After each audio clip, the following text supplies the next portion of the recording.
everyone, and welcome to the Tld Her podcast.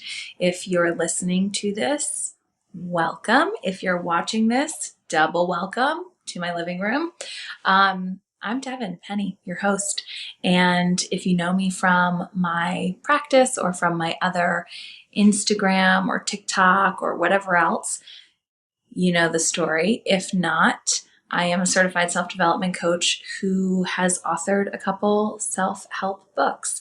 And I am starting Tld Her, spelled Tldher, because I find that women in their 20s are usually the people who benefit the most from self-development work and also have the least amount of time, the least amount of money, the least amount of energy to spend on themselves and neglect themselves.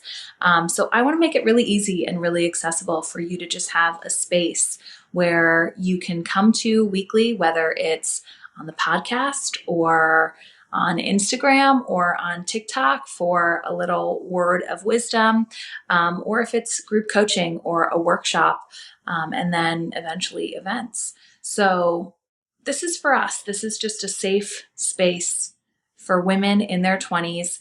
And I will tell you, I just turned 30.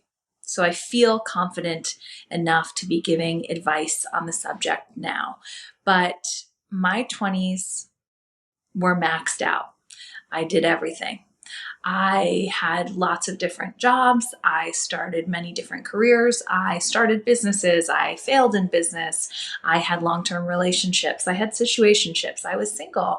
I had one-night stands. I enjoyed my life. I went out till 4 a.m. I went to bed at 7 p.m. I did therapy. I did my own coaching. I did absolutely nothing and drank my face off. There are lots of phases that I went through in my 20s. And I honestly think that that's a common theme with all of us, where for the first time, maybe since we're infants, we're doing everything for the first time. It's new. Everything is new. Your relationships in your 20s are different than any other time in your life. Your career is different. Your friendships are different. There are friendship breakups. You have to leave people behind. There are really hard things to get over. There are really awesome new opportunities to dive into. So I think that Tld Her is really just about having the conversations that I have with a lot of my female clients in their 20s and telling the stories of my 20s and what I learned and how I got through them, quite honestly, because we know that it's a lot of things, but it's not easy. You get better at it. It does not get easier. So wherever you are in your 20s, I want this to be really inclusive. I want this to be about the person who's 22 and just getting into their first real job. I want this to be about the person who got married at 25 and had a baby at 28 or got divorced in their 20s or has been single.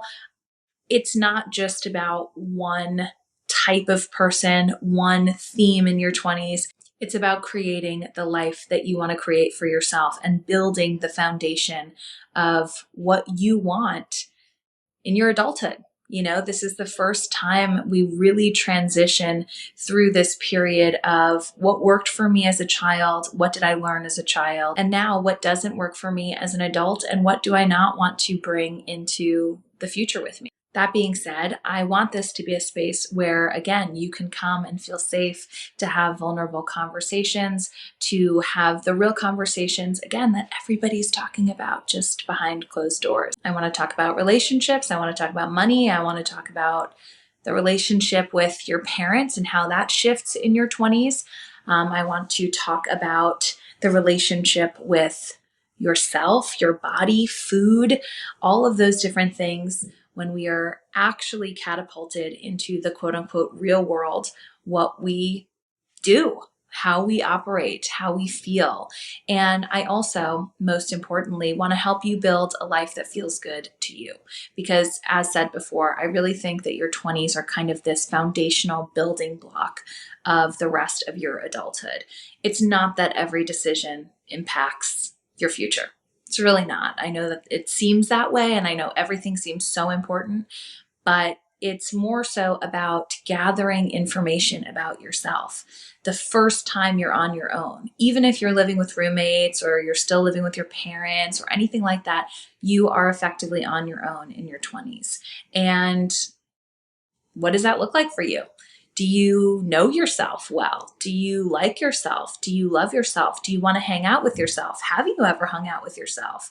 What does it look like in your relationships and your dynamic with other people? Do you work well with others? Do you maybe not? Have you ever had a relationship? Do you want a relationship?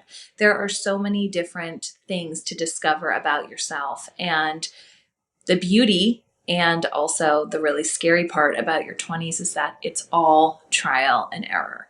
You try a million different things, you fail at a million different things, you get up, you decide, I liked that, I didn't like that. What did I like about that? What didn't I like about that? Et cetera, et cetera. So again, just here to have those conversations and to share some of my own personal anecdotes and stories and the lessons that I've learned with you along the way, because as said, I really maxed out my 20s. I did all the things. And some of the things were really unenjoyable, and some of them were really fucking fun. I want to take you back to my first couple of months in my 20s. I do want to just give you an understanding of how I have come pretty far, how different my life looks at 30 than it did at 20, and what it's been like to just sort of transition through all the different phases. So when I was 20, I had already moved to New York. I moved to New York when I was 19. It was August, and I was turning 20 in November. I had had this boyfriend at the time that was my high school boyfriend.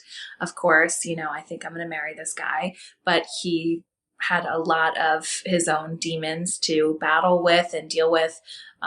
And as much as I wanted to be along for that ride, it was slowly killing me. So in August and September, I started classes at the college that I went to in New York, which I eventually dropped out of. But it was called LIM. I had transferred to this school from Loyola University in Chicago. Both experiences were totally fine.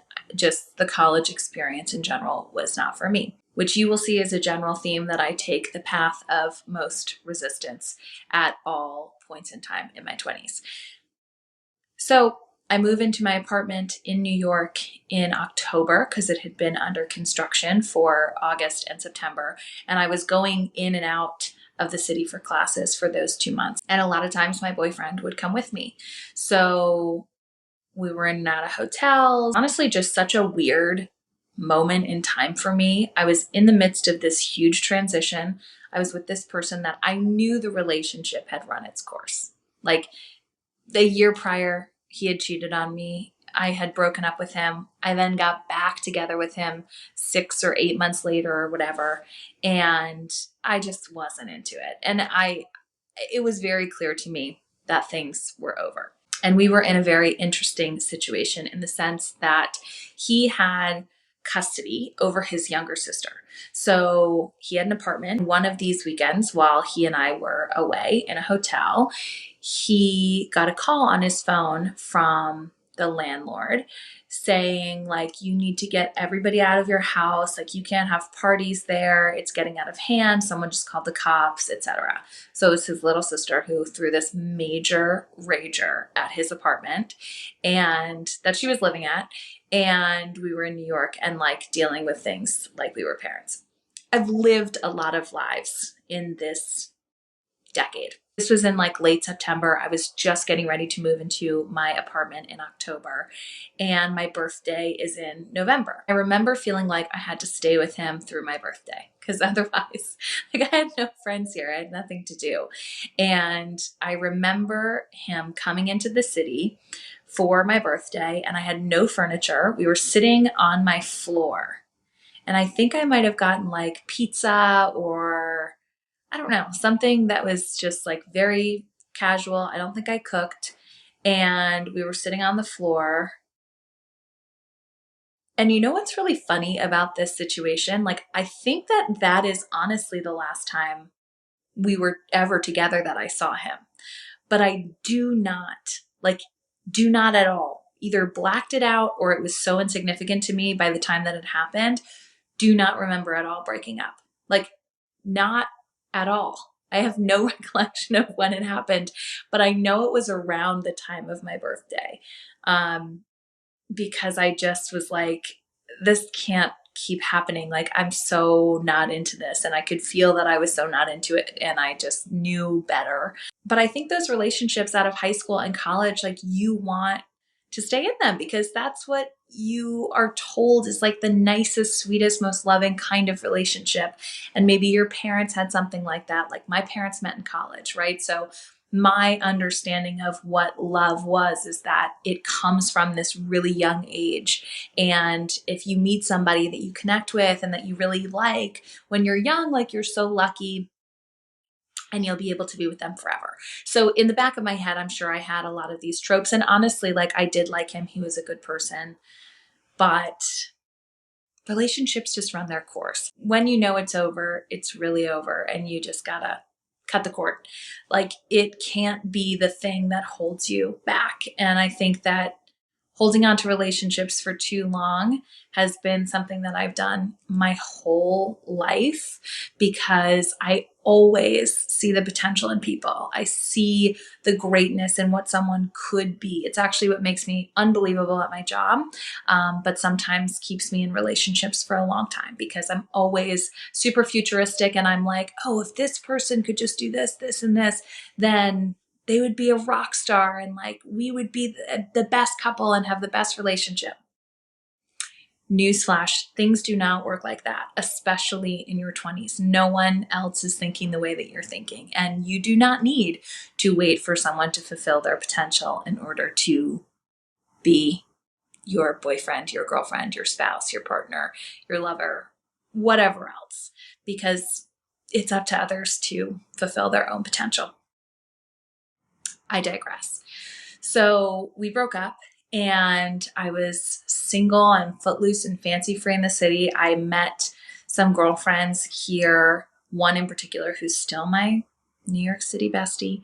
And we would go out, but I was underage. Like I had a fake ID, I think, but I was underage in New York City, going out all the time, drinking all the time, having fun regardless, and truly never looked back. All this to say, my 20s started out with me in a new city, breaking up with a long-term boyfriend, with no friends, with no furniture, with no idea what I was doing whatsoever. Truly no idea what I was doing.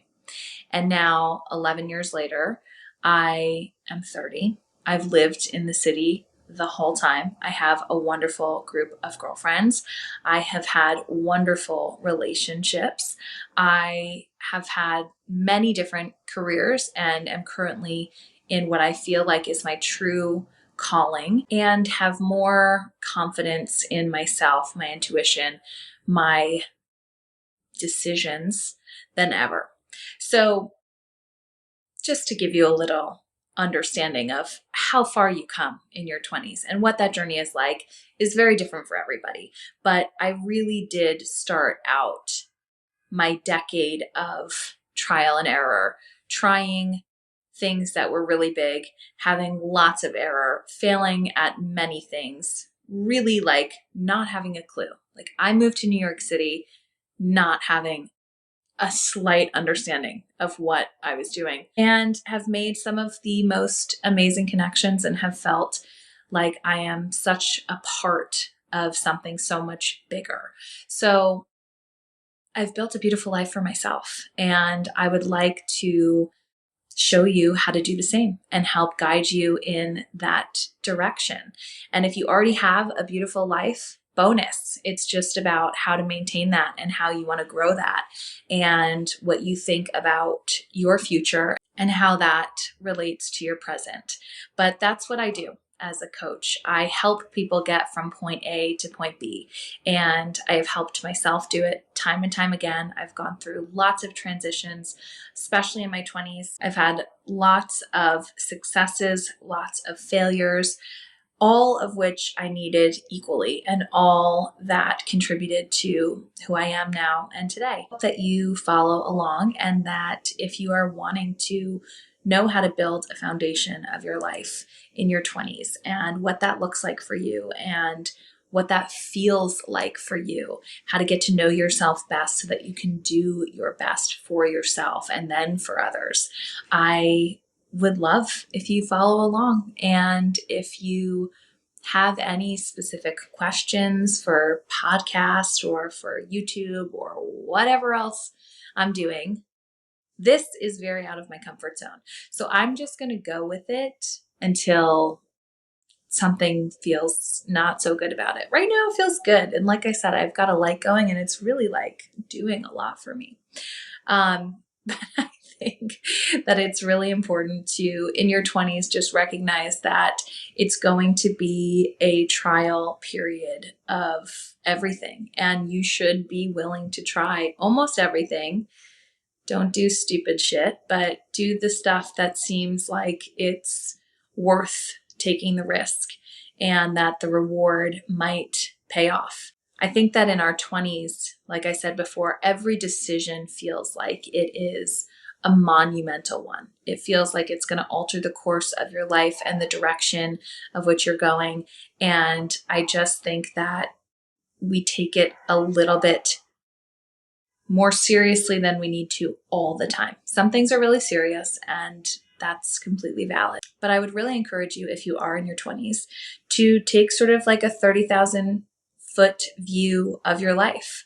What's working for you right now? What's not working for you right now? Where do you want to be? Not necessarily in 5 years or 10 years or 6 months, but just in the future. Like, where do you see yourself ending up? In my experience, everything about being in your 20s is about trusting yourself. And the way that you build trust with yourself is through confidence and through understanding your worth, and by making decisions and sticking to them, and also keeping promises to yourself. It's a very important thing to be able to look to your future, understand that you want something, and then kind of know how to go get it, and not in a way that's all this surface level bullshit. In the small ways, in the baby steps, in the day-to-day stuff that's actually going to help you sustain and maintain a certain lifestyle that you want to live. So again, if you're interested in any of that and in hearing anything that I have to say, here we are.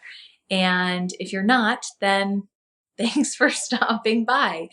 But I think that this is going to be a really great way for women in their 20s to connect and to curate their lives together, apart, individually, to have great conversations, and to really cultivate a community that I'm hoping to build here.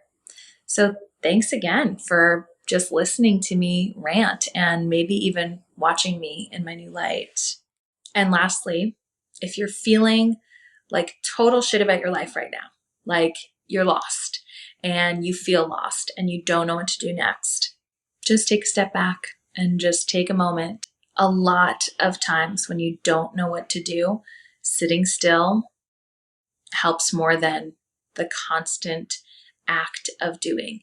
Just being and listening to yourself and giving yourself permission to slow down and not always be so productive is a way to really gain some clarity. So if you're feeling that way right now, maybe just try to sit for a second with yourself, with your thoughts, and to not get so caught up in what you want to be doing and where you wish you were and what you wish were different about your life that you can't enjoy yourself now. Because I can guarantee that right now, even if you don't have everything figured out, which none of us do, that you are doing the best you can. You're a good person. It's all going to work out for you. And I have never, not one time, truly never, not one time, known someone who has wanted something badly enough and who has not eventually